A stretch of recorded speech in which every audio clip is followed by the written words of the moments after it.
આપણે મિત્રો કેમેસ્ટ્રીમાં ચેપ્ટર 4 રાસાયણિક ગતિકી વિશે સમજી રહ્યા છીએ।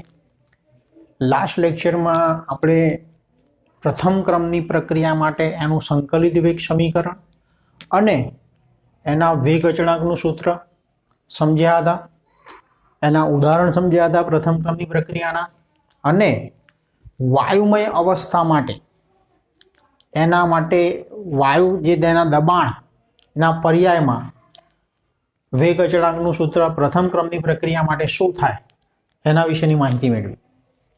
હવે મિત્રો આગળ વધીએ તો અર્ધ આયુષ્ય સમય જે બી બહુ મહત્વનો ટોપિક છે અને એના દાખલા પણ પૂછાય છે। તો અર્ધ આયુષ્ય સમય એટલે શું મિત્રો? તો રાસાયણિક પ્રક્રિયામાં પ્રક્રિયકની શરૂઆતની સાંદ્રતા, પ્રક્રિયકની શરૂઆતની એટલે કે પ્રારંભિક સાંદ્રતાને અડધી થવા માટે એટલે કે 50% થવા માટે લાગતો સમય એને આપણે અર્ધ આયુષ્ય સમય તરીકે ઓળખીએ છીએ। ફરીથી, રાસાયણિક પ્રક્રિયામાં પ્રક્રિયકની શરૂઆતની સાંદ્રતાને અડધી થવા માટે લાગતો સમય જેને આપણે શું કહીએ છીએ? અર્ધ આયુષ્ય સમય। અર્ધ આયુષ્ય સમયને મિત્રો T1/2 વડે દર્શાવાય છે અથવા તો એને T.5 પણ કહેવામાં આવે છે અથવા તો એને T50% પણ લખી શકાય છે। આ ત્રણ રીતે એને આપણે દર્શાવી શકીએ છીએ। T1/2 બી કહેવાય, T.5 બી લખાય અને T50% પણ આપણે એને દર્શાવી શકીએ છીએ। હવે આપણે મિત્રો એ અર્ધ આયુષ્ય સમય શૂન્ય ક્રમની પ્રક્રિયા માટે શું હોય એનું સૂત્ર અને પ્રથમ ક્રમની પ્રક્રિયા માટે એનું સૂત્ર શું હોઈ શકે એના વિશે માહિતી મેળવીએ। તો શૂન્ય ક્રમની પ્રક્રિયા માટે અર્ધ આયુષ્ય સમયનું સૂત્ર, તો શૂન્ય ક્રમની પ્રક્રિયા માટે વેગ અચળાંકના સૂત્ર ઉપરથી આપણે T1/2 એટલે કે અર્ધ આયુષ્ય સમય તારવીશું। તો શૂન્ય ક્રમની પ્રક્રિયા માટેનું વેગ અચળાંકનું સમીકરણ છે કે બરાબર R0 - RT, શરૂઆતની સાંદ્રતા T સમય સાંદ્રતા ભાગ્યા T। હવે આ જે વેગ અચળાંકનું સૂત્ર આપણે તારવ્યું હતું શૂન્ય ક્રમની પ્રક્રિયા માટે, એમાં જ્યારે T સમય બરાબર RT આપણે અડધી થાય, આપણે લખ્યું છે ને શરૂઆતની સાંદ્રતા ઘટીને કેટલી થાય? અડધી, એટલે કે T સમય સાંદ્રતા શરૂઆતની સાંદ્રતા કરતા કેટલી થાય? અડધી, એટલે કે R0/2 થાય ત્યારે આપણે T બરાબર શું લખીશું? T1/2, એને અર્ધ આયુષ્ય સમય કહીશું। ઓકે, વ્યાખ્યા પ્રમાણે। તો હવે આ સૂત્રમાં જ્યાં RT હશે ત્યાં આપણે શું મૂકીશું? R0/2। તો આ કિંમતો ઉપરોક્ત સમીકરણમાં મૂકતા K બરાબર R0 માઇનસ RT ની જગ્યાએ શું મૂકી દઈશું? R0/2 ભાગ્યા T ની જગ્યાએ શું મૂકીશું? T1/2। હવે K T1/2 ને સામે લઈ જઈએ, K નીચે લાવીએ અને R0 માઇનસ R0/2 એટલે કે 1R0 માંથી હાફ R0 બાદ થાય એટલે R0/2 વધશે, બરાબર। આનું તમે લસા લેશો તો R0/2 વધશે અને 2 નીચે આવશે અને K તો ઓલરેડી નીચે છે જ, તો અહીંયા T1/2 બરાબર R0, 2 નીચે આવશે અને K નીચે આવશે એટલે આપણને એનું ઇક્વેશન મળશે T1/2 બરાબર R0/2K। આ થયું શૂન્ય ક્રમની પ્રક્રિયા માટે અર્ધ આયુષ્ય સમયનું સૂત્ર, બરાબર। શૂન્ય ક્રમની પ્રક્રિયા માટે અર્ધ આયુષ્ય સમય।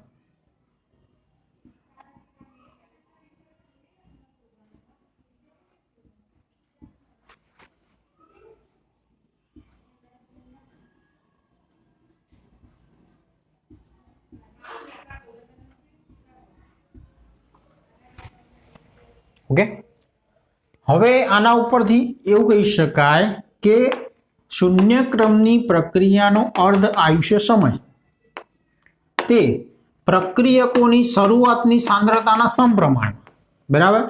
આ જે છે R0 જે છે એના સમપ્રમાણમાં છે. ઓકે, અને વેગ અચળાંક k ના વ્યસ્ત પ્રમાણમાં આવે છે, કારણ કે k ક્યાં છે? નીચે. ઓકે, ફરીથી સમજીએ.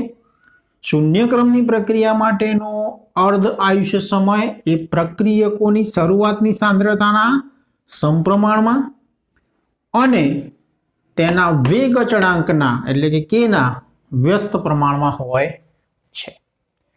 તો આ સૂત્ર થયું શૂન્ય ક્રમની પ્રક્રિયા માટેનું અર્ધ આયુષ્ય સમયનું સૂત્ર. હવે નેક્સ્ટ જોઈએ પ્રથમ ક્રમની પ્રક્રિયા માટે અર્ધ આયુષ્ય સમયનું સૂત્ર શું હોઈ શકે? તો એ પણ આપણે પ્રથમ ક્રમની પ્રક્રિયાના વેગ અચળાંક સમીકરણ ઉપરથી આપણે તારવી શકીએ. તો પ્રથમ ક્રમની પ્રક્રિયા માટે વેગ અચળાંકનું સમીકરણ શું હશે? તો k બરાબર 2.303 બાય t log r0/rt, એટલે કે આ શરૂઆતની સાંદ્રતા અને અહીંયા t સમય સાંદ્રતા. હવે જ્યારે rt બરાબર r0/2 જેમ અહીંયા લખ્યું એવી જ રીતે કે t સમયે પ્રક્રિયકની શરૂઆતની સાંદ્રતા એ અડધી થાય એ વખતે એનો જે સમય હોય એક શું લખી શકાય? t1/2. તો આ જે સમીકરણ છે એમાં આપણે t બરાબર t1/2 લખીશું અને rt બરાબર શું લખીશું? r0/2. તો આ કિંમતો આપણે ઉપરોક્ત સમીકરણમાં એટલે કે આ સમીકરણમાં મૂકીએ તો આપણને ઇક્વેશન મળશે k બરાબર 2.303, અહીંયા t ની જગ્યાએ શું આવશે? t1/2 log શરૂઆતની સાંદ્રતા ભાગ્યા t સમય સાંદ્રતા માટે શું લખવાનું છે? r0/2. તો અહીંયા આપણે r0/2 લખ્યું. હવે આ 2 ઉપર જશે, r0 કેન્સલ થશે. તો k બરાબર 2.303 t1/2 log 2. log 2 ની કિંમત શું થાય? 0.3010. બરાબર.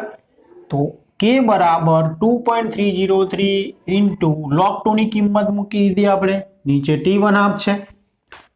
આ બંનેનો ગુણાકાર કરીએ અને t1/2 ને કરતા બનાવી દઈએ તો આ બંનેનો ગુણાકાર આવશે 0.693 અને k નીચે આવશે. t1/2 ને કરતા બનાવીએ કારણ કે આપણે અર્ધ આયુષ્ય સમયનું સૂત્ર તારવવાનું છે. તો t1/2 બરાબર આવશે 0.693 બાય k. આ થયું પ્રથમ ક્રમની પ્રક્રિયા માટેનું અર્ધ આયુષ્ય સમયનું સૂત્ર. તો બે સૂત્રો સમજ્યા આપણે. t1/2 બરાબર r0/2 k. તો એમાં શૂન્ય ક્રમની પ્રક્રિયાનો અર્ધ સમય પ્રક્રિયકની શરૂઆતની સાંદ્રતા સાથે સંબંધિત ધરાવે છે, સમપ્રમાણમાં છે, વેગ અચળાંકના વ્યસ્ત પ્રમાણમાં છે. પરંતુ અહીંયા તમે જોઈ શકો છો મિત્રો કે ક્યાંય શરૂઆતની સાંદ્રતા આવતી નથી. એટલે એવું કહી શકાય કે પ્રથમ ક્રમની પ્રક્રિયાનો અર્ધ આયુષ્ય સમય એ પ્રક્રિયકની શરૂઆતની સાંદ્રતાથી કેવો છે? સ્વતંત્ર છે, એની ઉપર આધાર રાખતો નથી. ઓકે, પ્રથમ ક્રમની પ્રક્રિયાનો અર્ધ આયુષ્ય સમય છે એ પ્રક્રિયકની શરૂઆતની સાંદ્રતાથી કેવો છે? સ્વતંત્ર છે, જે એના આપણે અર્ધ આયુષ્ય સમયના સૂત્ર ઉપરથી લખી શકીએ. બરાબર, તેમાં ક્યાંય r0 નો ઉલ્લેખ આવતો નથી. તો બે સૂત્રો આપણે સમજ્યા મિત્રો. એક શૂન્ય ક્રમની પ્રક્રિયા માટેનું અર્ધ આયુષ્ય સમય અને પ્રથમ ક્રમની પ્રક્રિયા માટેનો અર્ધ આયુષ્ય સમય, જેનો ઉપયોગ આપણે એક્ઝામ્પલમાં કરવાનો છે. હવે 2 માર્ક્સની થિયરી જે બહુ મોસ્ટ આઈએમપી થિયરી છે, આભાસી પ્રથમ ક્રમની પ્રક્રિયા. મિત્રો, જ્યારે ઘણી એવી પ્રક્રિયાઓ ચોક્કસ તાપમાને થતી હોય ત્યારે એમાં 2 પ્રક્રિયકો વપરાતા હોય. તો એ બંને પ્રક્રિયકોમાંથી કોઈ એક પ્રક્રિયકની સાંદ્રતા બરાબર એ ઘણી જ વધારે હોય. કોઈ એક પ્રક્રિયકની સાંદ્રતા ઘણી જ વધારે હોય, પરિણામે પ્રક્રિયાના અંત સુધી એની સાંદ્રતા જે છે એ લગભગ બદલાતી નથી, એટલે અચળ રહેતી હોય છે. આવી પ્રક્રિયાઓને આભાસી પ્રથમ ક્રમની પ્રક્રિયાઓ કહે છે.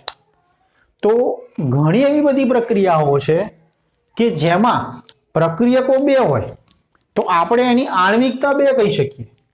બરાબર. વાસ્તવમાં આપણને એ પ્રક્રિયા બી લાગે દ્વિતીય ક્રમની, બરાબર, બે પ્રક્રિયક છે એટલા માટે, પણ હકીકતમાં એ પ્રક્રિયા દ્વિતીય ક્રમની નથી હોતી, શું હોય છે? પ્રથમ ક્રમની. એટલા માટે એને આપણે આભાસી, દૂરથી આપણને જે પેલું પ્રતિબિંબ આપણે કહીએ ને કે ભાઈ આભાસી પ્રતિબિંબ પડદા ઉપર ઝીલી શકાતું નથી, પણ આભાસ કરી શકાય કે આવું હશે. તો એમ આ પ્રક્રિયામાં પણ એવું કે આપણને લાગે કે દ્વિતીય ક્રમની છે, પણ હકીકતમાં એ પ્રક્રિયામાં કોઈ એક પ્રક્રિયકની સાંદ્રતા ઘણી જ વધારે હોય છે. પરિણામે પ્રક્રિયા પૂર્ણ થવા છતાં પણ એની સાંદ્રતામાં બહુ ફેરફાર થતો નથી. માટે આવી પ્રક્રિયાઓને આભાસી પ્રથમ ક્રમની પ્રક્રિયાઓ કહેવામાં આવે છે. વ્યાખ્યા જોઈએ.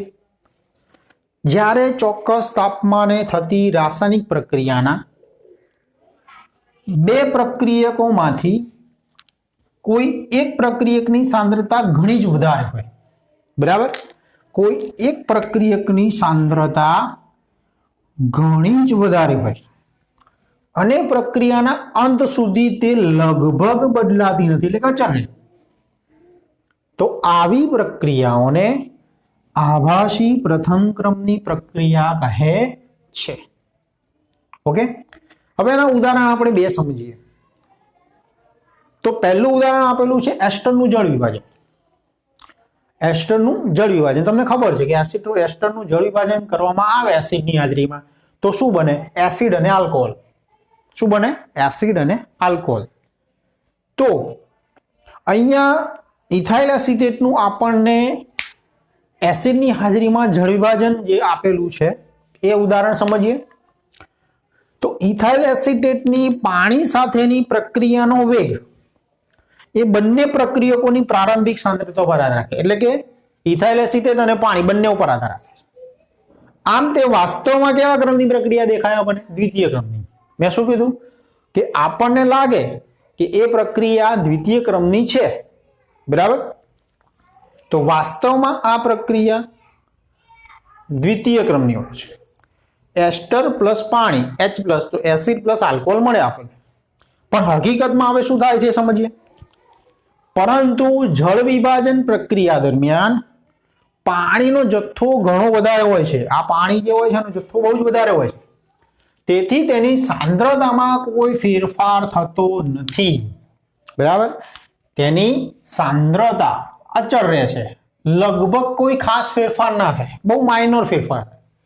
એટલે આપણે પાણીની સાંદ્રતાને શું લેવી પડે? અચળ. આમ પ્રક્રિયાનો વેગ પછી આ અચળ થઈ ગયો એટલે કોની ઉપર આધાર રાખે? એસ્ટર. એટલે કે પ્રક્રિયાનો વેગ માત્ર ને માત્ર ઇથાઇલ એસિટેટની સાંદ્રતા ઉપર આધાર રાખે છે અથવા તો એસ્ટરની સાંદ્રતા ઉપર આધાર રાખે છે. તો હવે એનું આપણે ઇક્વેશન પ્રમાણે જોઈએ કે ભાઈ 10 મોલ જે છે પાણી, બરાબર, કેટલા મોલ છે? 10 મોલ શરૂઆતમાં. તો CH3COO2H5 પ્લસ H2O, તો આપણને CH3COOH એસિડ, એસિટિક એસિડ મળે છે અને આલ્કોહોલ તરીકે મિથેનોલ મળે છે. તો શરૂઆતમાં પાણીના 10 મોલ છે અને એસ્ટરના 0.01 મોલ છે, બરાબર.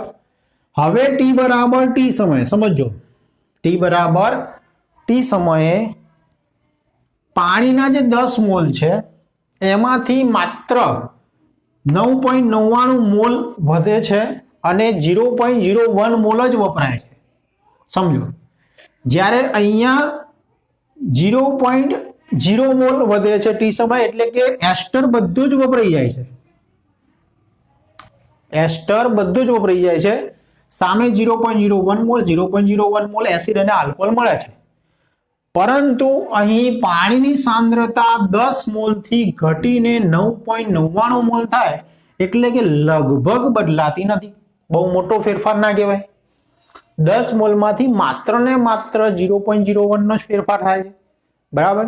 એટલે પાણીની સાંદ્રતા અચળ રહે છે. ઓકે, તો હવે આપણે જો આનું વેગ સમીકરણ લખીએ તો વેગ બરાબર -dr/dt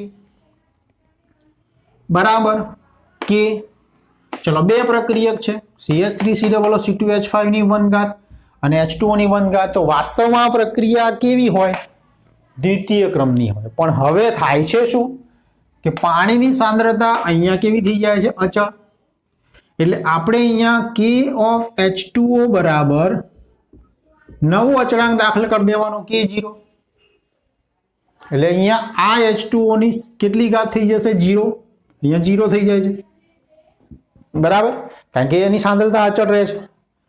તો હવે K of H2 બરાબર નવો અચળાંક દાખલ કરીએ તો અહીંયા આપણે K ની જગ્યાએ અહીંયા શું લખીશું? K0. યસ. અને CH3COO2H5.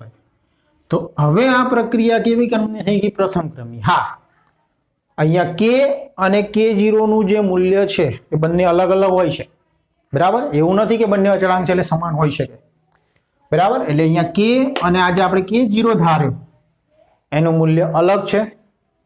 K0 કોણ ધાર્યો? આપણે ખ્યાલ આવવો જોઈએ કે K × H2O છે એને આપણે K0 લખીએ છીએ, બરાબર, કારણ કે H2O શું છે? અચળ. તો -dr/dt એટલે કે વેગ સમીકરણ બરાબર આપણે આ સમીકરણ મળે K0 CH3COO2H5 ની 1 ઘાત. હવે 1 ઘાત છે માટે આ પ્રક્રિયા કેવી કહેવાય? પ્રથમ ક્રમની. આભાસી પ્રથમ ક્રમની છે, દ્વિતીય ક્રમની. પરંતુ આપણને પાણીની સાંદ્રતા ઘણી જ વધારે છે, એની સાંદ્રતામાં બહુ જ ઓછો ફેરફાર થાય છે, નહિવત કહી શકાય, માટે પ્રક્રિયા કેવા ક્રમની ગણાય છે? આભાસી પ્રથમ ક્રમ. નેક્સ્ટ ઉદાહરણ સમજીએ. ખાંડનું વ્યુત્ક્રમણ. શબ્દ બદલાયો છે મિત્રો, વ્યુત્ક્રમણ પણ એવું કહી શકાય, આથવણ પ્રક્રિયા. યસ. તો મોલાસીસની આથવણ પ્રક્રિયા પણ એને આપણે દર્શાવી શકીએ. તો જે ખાંડનું વ્યુત્ક્રમણ એટલે કે C12H22O11 એની ઇન્વર્ટેજ ઉત્સેચકની હાજરીમાં જળ વિભાજન પ્રક્રિયા થાય તો ગ્લુકોઝ અને ફ્રુક્ટોઝ આપણને મળે છે. તમને ખ્યાલ છે આપણે આલ્કોહોલ વાળા ચેપ્ટરમાં પણ મળ્યા છીએ, ઇથેનોલનું ઔદ્યોગિક ઉત્પાદનમાં. તો અહીંયા જે હવે આપણે વેગ સમીકરણ લખીશું કે વેગ બરાબર -dr/dt is equal to K. ચલો, આ બંનેની સાંદ્રતા એટલે વાસ્તવમાં પ્રક્રિયા દ્વિતીય ક્રમની, પરંતુ H2O ની સાંદ્રતા બહુ જ વધારે એટલે H2O ની અહીંયા કેટલી લખી છે ઘાત આવે? 0. તો અહીંયા H2O આપણે અચળ લેવું પડે. તો હવે આમાં પણ જેમ આગળ લખ્યું એ પ્રમાણે KH2O બરાબર અચળાંક દાખલ કરવો પડે K0. તો અહીંયા આપણે K ની જગ્યાએ K0 મૂકી દઈએ. તો વેગ બરાબર K0 C12H22O11 એની કેટલી ઘાત? 1 ઘાત, બરાબર. આની કેટલી ઘાત આવશે? 1 ઘાત. તો એટલા માટે આ પ્રક્રિયાઓ કેવા ક્રમની ગણાશે? આભાસી પ્રથમ ક્રમની પ્રક્રિયા, બરાબર. તો મિત્રો બે ઉદાહરણ આપણે સમજ્યા. ખાસ ધ્યાન રાખવાનું છે કે અમુક એવી પ્રક્રિયાઓમાં પ્રક્રિયકની સાંદ્રતા ઘણી જ વધારે હોય એક પ્રક્રિયકની, તો પ્રક્રિયાના અંતે એની સાંદ્રતામાં બહુ ફેરફાર થતો હોય નહીં. દાખલા તરીકે તમારી સામે જે ઉદાહરણ છે તેમાં 10 મોલમાંથી 9.99 મોલ થાય છે, બહુ જ ફેરફાર થતો નથી પ્રક્રિયાના અંતે ટી સમય, એટલા માટે એની સાંદ્રતા અચળ લેવામાં આવે છે. તો હવે વેગ એ માત્ર ને માત્ર એસ્ટર ઉપર આધાર રાખશે, બરાબર. તો પ્રક્રિયા પ્રથમ ક્રમની ગણાશે. સેમ અહીંયા મોલાસીસ ઉપર આધાર રાખશે એટલે કે ખાંડ ઉપર આધાર રાખશે, પ્રક્રિયા પ્રથમ ક્રમની ગણાશે. ઓકે. તો આ જે થિયરી છે મિત્રો બહુ જ મોસ્ટ ટાઈમની થિયરી છે, સમજજો ખાસ અને લખીને તૈયાર કરજો, 2 માર્ક્સની છે. હવે મિત્રો ગવર્મેન્ટ સિલેબસ પ્રમાણે જે 30% જે સિલેબસ રિડ્યુસ કરેલું છે તો એ પ્રમાણે આ ચેપ્ટરની આ છેલ્લી થિયરી છે. આગળ જે વેગ અચળાંક, વેગ ઉપર તાપમાનની અસર, પછી આર્યનીય સમીકરણ ને એ બધી થિયરી જે છે એ રિલેટ કરેલી છે, કટ કરેલી છે, એટલે એ આપણે લઈશું નહીં. હા, હજી આપણે આમાં લખાણ સંબંધિત પ્રશ્નો, એના કોયડાના દાખલા અને સ્વાધ્યાયના દાખલા પણ સમજીશું. ઓકે. તો નેક્સ્ટ લેક્ચરમાં આપણે દાખલાનો અભ્યાસ કરીશું, બરાબર. કોયડો છે, પછી લખાણ સંબંધિત પ્રશ્નો છે, એના વિશે પણ સમજીશું. હવે મિત્રો આપણે કોયડો 4.5 ની સમજ મેળવીએ. આપણને ટેક્સ્ટબુકમાં રકમ આપેલી છે નીચેની પ્રથમ ક્રમની પ્રક્રિયાને અનુસરતી પ્રક્રિયા માટે N2O5 ની પ્રારંભિક સાંદ્રતા 318 કેલ્વિન તાપમાને 1.24 × 10⁻² મોલ પ્રતિ લીટર છે। વિઘટનની પ્રક્રિયા આપણને આપેલી છે કે N2O5 નું વિઘટન થાય તો 2NO2 + 1/2 O2 મળે અને પ્રક્રિયા કેવા ક્રમની છે? પ્રથમ ક્રમની છે, બરાબર। એ આપણને રકમમાં આપી દીધું છે। તો N2O5 ની સાંદ્રતા 60 મિનિટ પછી શરૂઆતનો સમય 0 અને અંતિમ સાંદ્રતા એટલે કે 60 મિનિટે એની કેટલી છે? 0.20 × 10⁻² મોલ પ્રતિ લીટર। તો આપણે 318 કેલ્વિન તાપમાને પ્રક્રિયાનો વેગ અચળાંક એટલે કે K શોધવાનો છે। તો અહીંયા આપણને મિત્રો ખાસ ચલો આપણે N2O5 ની શરૂઆતની સાંદ્રતા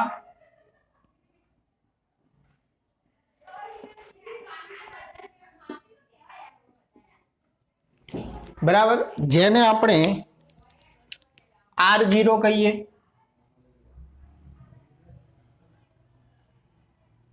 કેટલી છે? 1.24 × 10⁻² મોલ પ્રતિ લીટર। હવે 60 મિનિટ પછી T સમયે એની સાંદ્રતા 60 મિનિટ પછી N2O5 ની સાંદ્રતા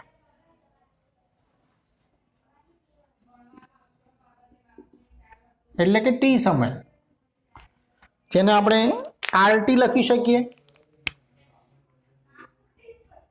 T સમયે કેટલી છે? 0.20 × 10⁻² મોલ પ્રતિ લીટર। તો આપણે પ્રક્રિયાનો વેગ અચળાંક K ગણવાનો છે। ચલો, શરૂઆતનો સમય એટલે કે T1 બરાબર 0 મિનિટ અને T2 બરાબર 60 મિનિટ, બરાબર। T મિનિટ એટલે શરૂઆતનો 0 મિનિટ અને T2 બરાબર 60 મિનિટ, શરૂઆતમાં 0। તો હવે પ્રથમ ક્રમની પ્રક્રિયા માટેનું જે વેગ અચળાંકનું સમીકરણ છે, બે જુદા જુદા સમય આપણે તારવ્યું હતું। તો K બરાબર 2.303 T2 - T1 log શરૂઆતની સાંદ્રતા R0 upon T સમય સાંદ્રતા RT બી કહી શકાય। અહીંયા ઘણી વખત મિત્રો R1 R2 પણ લખી શકીએ, શરૂઆતની સાંદ્રતા R1 અંતિમ સાંદ્રતા R2 એવું પણ લખી શકાય, બરાબર। તો હવે આમાં આપણે બધી કિંમતો મૂકી દઈએ। તો K બરાબર 2.303 T2 બરાબર 60 એટલે 60 અને T1 બરાબર 0 તો 0 log R0 એટલે 1.24 × 10⁻², 0.20 × 10⁻²।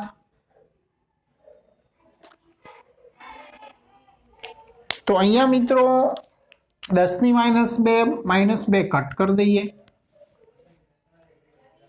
તો K બરાબર હવે લખાશે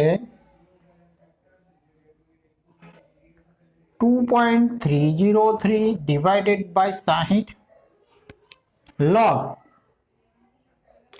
1.24 ભાગ્યા 0.20 કરીએ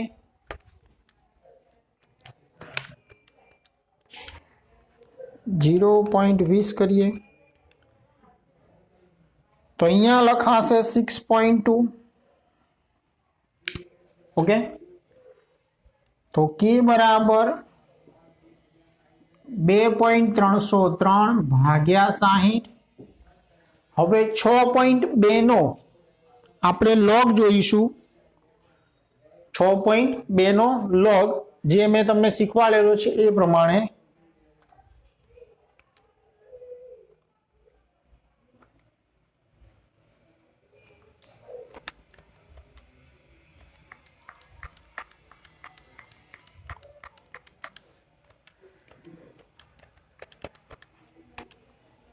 तो 0.7925 अथवा 24 भी लखी सको. 0.7924 ओके आटलो लॉग आवे छे. आना त्रणेयनो गुणाकार करिए आपणे सादरूप आपीए तो 2.303 गुण्या 0.7924 भाग्या 60 तो 0.0304 बराबर 0.0304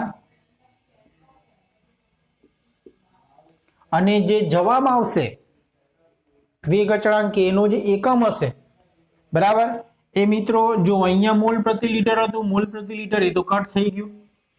અહીંયા મિનિટ છે તો મિનિટ જે છે એ ઉપર જશે तो मिनिट इनवर्स आवशे. तो आ दाखलानो वेग अचळांक 60 मिनिट पछी आपणने मळशे 0.0304 मिनिट इनवर्स. जो सेकंड में आप्यो तो सेकंड इनवर्स मळत, वर्ष में आप्यो तो वर्ष इनवर्स मळत बराबर. अने आ एकम उपरथी बी कही शकाय के आपेल प्रक्रिया प्रथम क्रमनी छे. आगळ आपणे एना एक्झाम्पल समजेला छीए. तो આવી રીતે મિત્રો આપણે આ એક્ઝામ્પલ ગણી શકીએ. હવે કોયડો 4.6 જોઈએ. N2O5 ના ઉષ્મીય વિઘટનની પ્રથમ ક્રમની આમાં પણ તમને કીધું છે પ્રથમ ક્રમની પ્રક્રિયા માટે નીચેની માહિતી મળેલ છે. 2N2O5 gas it gives 2N2O4 gas plus O2 gas. तो अहिया मित्रों आपने जे सांद्रता आपेली छे दबाण में आपेली छे तो आपणे एक प्रथम क्रमनी थियरी भण्या था कि ज्यारे बधा ज घटको वायु अवस्था में होय बराबर त्यारे प्रथम क्रमनी प्रक्रिया माटे एनो जे वेग अचळांक छे ए शुं होई शके बराबर ए आपणे शोधवानो छे. तो अहिया आपणे आ प्रक्रिया माटे वेग अचळांक के शोधवानो छे. तो पहला तो एनु सूत्र याद करावी दઉં. सूत्र કંઈક આવું હતું કે બરાબર 2.303 બરાબર કે બરાબર 2.303 બાય ટી log પીઆઈ અને અપોન પીએ આવું કંઈક સૂત્ર હતું. पीआई એટલે શરૂઆતની સાંદ્રતા અને પીએ એટલે એ વાયુનું જે છે ટી સમયે એટલે કે અહીંયા ટી બરાબર 100 સેકન્ડે જે દબાણ હોય તે. ઓકે તો અહીંયા ખાસ આપણે મિત્રો એનું જે દબાણ આપેલું છે એને સમજીએ કે N2O5 ચલો 2N2O5 माथी 2N2O4 प्लस O2 बने छे. हवे शुरुआत में ज्यारे समय 0 है टी बराबर 0 समय टी बराबर 0 समय एनु जे दबाण है ए केटलू है 0.5 ATM. त्यारे आमा कोई ज फेरफार थयो न होय शुरुआत में એટલે કે 0 ATM. હવે टी बराबर 100 सेकंड એટલે કે फेरफार थयो 100 सेकंड टी बराबर 100 सेकंड. समझी लो के आमा x જેટલો ઘટાડો થાય છે. શેમાં N2O5 ના દબાણમાં x જેટલો ઘટાડો થાય છે. તો હવે અહીંયા N25 ના કેટલા મોલ છે? 2 મોલ છે, એટલે કે 2x કેટલો ઘટાડો થાય? ધારો કે તો t બરાબર 100 સેકન્ડ એનું દબાણ શું હોઈ શકે? 0.5 માઇનસ 2x atm. સમજણ પડી મિત્રો કે પ્રક્રિયા દરમિયાન શરૂઆતમાં 0.5 atm છે, હવે પ્રક્રિયા આગળ વધે 100 સેકન્ડે એમાં x જેટલો ઘટાડો થાય છે, પરંતુ 2 મોલ છે એટલે કે 2x જેટલો. તો સામે હવે N2O4 ના પણ 2 મોલ છે, એટલે કે અહીંયા 2x atm જેટલો વધારો થયો હશે. તો અહીંયા પણ સામે O2 ના 1 મોલ છે, તો x atm જેટલો વધારો થયો હશે. બરાબર, અહીંયા 2x જેટલો વધારો થયો હશે દબાણમાં, તો અહીંયા પણ સામે x atm જેટલો વધારો થયો હશે. તો હવે ડાલ્ટનના આંશિક દબાણના નિયમ મુજબ આપણે ટોટલ શોધી કાઢીએ. ડાલ્ટનના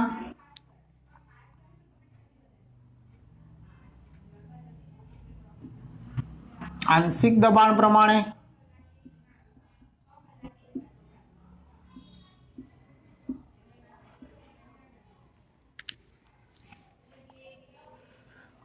PT ઇઝ ઇક્વલ ટુ ત્રણેયનું મિશ્રણ, એટલે કે 0.5 માઇનસ 2x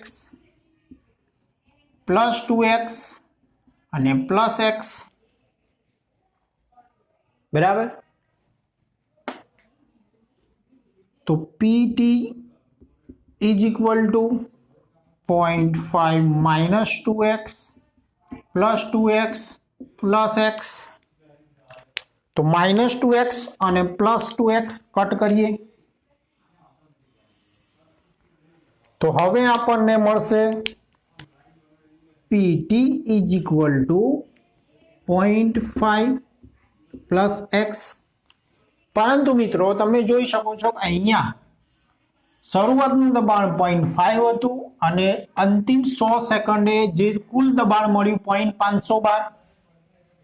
બરાબર, તો અહીંયા PT બરાબર આપણે 0.512 લખી શકીએ. 100 સેકન્ડે એનું જે દબાણ છે એ કુલ દબાણ મળે.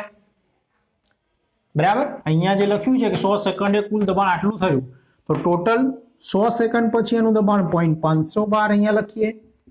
0.5 પ્લસ x, તો x ની વેલ્યુ આપણને મળશે 0.512 માઇનસ 0.5, તો x બરાબર 0.012. આટલો ઘટાડો 1 મોલ માટે અહીંયા આપણે દર્શાવી શકીએ મિત્રો, 0.012. ઓકે, તો હવે આ આપણને x ની વેલ્યુ મળી ગઈ. તો હવે આપણે જે સૂત્ર છે બરાબર એમાં P ઓફ A એટલે કે 0.5 માઇનસ 2x કહેવાય. 100 સેકન્ડ એનું દબાણ, તો P ઓફ A શોધી કાઢીએ. તો P of A 100 સેકન્ડે 0.5 minus 2x, તો 0.5 માઇનસ 2 ઇન્ટુ 0.012, તો 0.5 માઇનસ 0.024. તો P of A is equal to 0.5 માંથી 0.024 બાદ કરીએ તો 0.0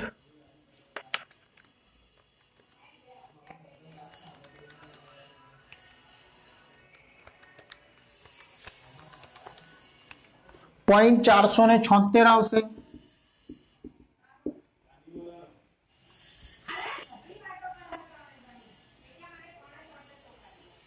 ઓકે, તો હવે આ P ઓફ A ની વેલ્યુ અને PI તો આપણને આપેલું છે શરૂઆતનું દબાણ, અને T બરાબર અહીંયા 100 મૂકીશું. તો હવે આપણું ઇક્વેશનમાં કિંમત મૂકીએ. K બરાબર 2.303 ભાગ્યા 100 log, ચલો 0.5 શરૂઆતનું અને P ઓફ A શોધ્યું 0.476. તો K બરાબર 2.303 log 0.5 ભાગ્યા 0.476 કરીએ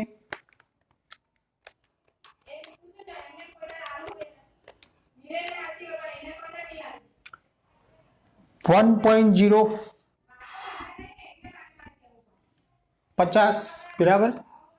હવે આનો આપણે લોગ શોધી કાઢીએ.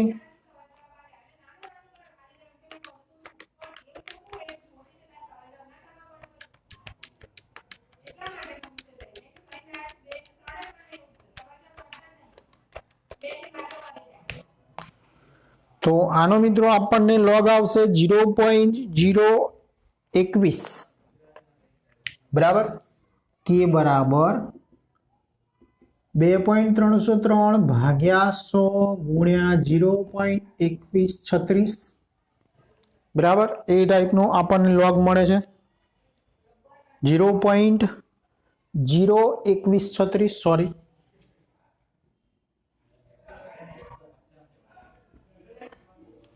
ઓકે. હવે આનો ગુણાકાર કરીએ તો 2.303 ગુણ્યા 0.02136 ભાગ્યા 100